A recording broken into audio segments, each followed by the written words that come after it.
Well, Douglas Murray is the author of 7 books, including The War on the West and The Strange Death of Europe. He joins Rita every week and he's with me now. Douglas, perhaps the most important speech given anywhere in the world this week came from UK Home Secretary Suella Braverman. She told an audience in Washington that the migrant crisis currently facing the Western world is a result of outdated human rights laws. Have a listen. Who we allow to come into our country and become one of us is a fundamental issue.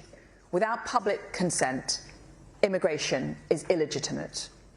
Dismissing as idiots or bigots those members of the public who express legitimate concerns is not merely unfair, it is dangerous. Europe is at a critical juncture.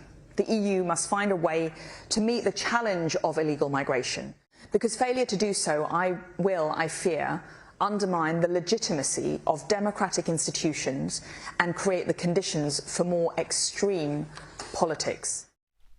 Douglas, it was a great speech. She went on to argue that the United Nations Refugee Convention, set up after the Second World War, is completely outdated and needs to be overhauled if the crisis is ever to end. Is she right, and why? She's absolutely right. And thank goodness a prominent politician in a leading democracy has actually finally said this. Australia led the way in this 10 years ago under the Abbott government, when it famously, as everyone watching knows, started the turn around the boats policy. But Australia is very unusual in being a country that's, first of all, of course, geographically much more isolated than many other countries in the world. And secondly, actually having had governments that wanted to protect and defend the country's borders. But of course, Europe and Britain and America are in a totally different situation today. That millions and millions, literally hundreds of millions of people in sub-Saharan Africa alone wish to move to Europe. And we see the consequences of this every week. And the reality is that Europe cannot take them in. It's the same with people flooding across the southern border of the United States. And the thing that Suella Braverman was so brave to address was to say, look, everybody knows this is the case. Every democracy is going through this problem in some form. And the problem is that we are living with an outdated system.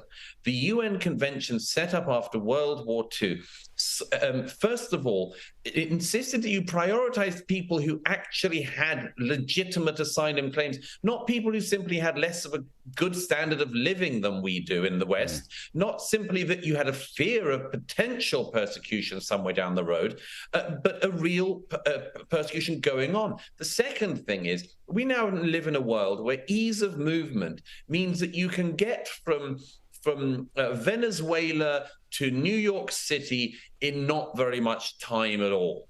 And the third thing is, of course, smartphones, cell phones have changed everything. Everyone can communicate and see what the rest of the world is like, and much of the developing world wants to move to the developed world, and the developed world realistically just cannot take them. And that was what Braverman was pointing to this week. I'm delighted she did point to it, and it's about time. The Home Secretary has also claimed that people are gaming the system to gain asylum in Britain. Specifically, she said some are pretending to be gay. Here's what she said.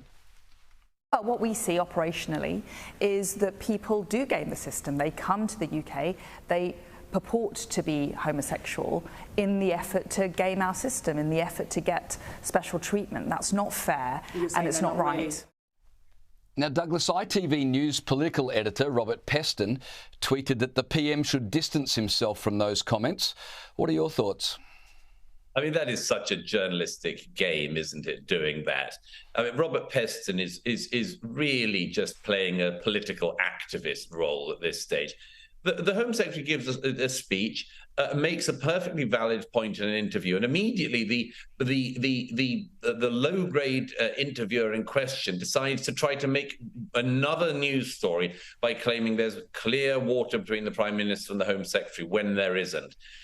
The other thing is, people like Peston, the interviewer there, genuinely seem to know nothing about what is actually happening. I've traveled to the countries people are fleeing from, and I've traveled all across the countries that people are fleeing to. And I can say with absolute certainty, because I've seen it myself, there are many people who game the system or try to game the system by pretending to be gay when they're not. That isn't to say that there aren't gay people who are fleeing persecution.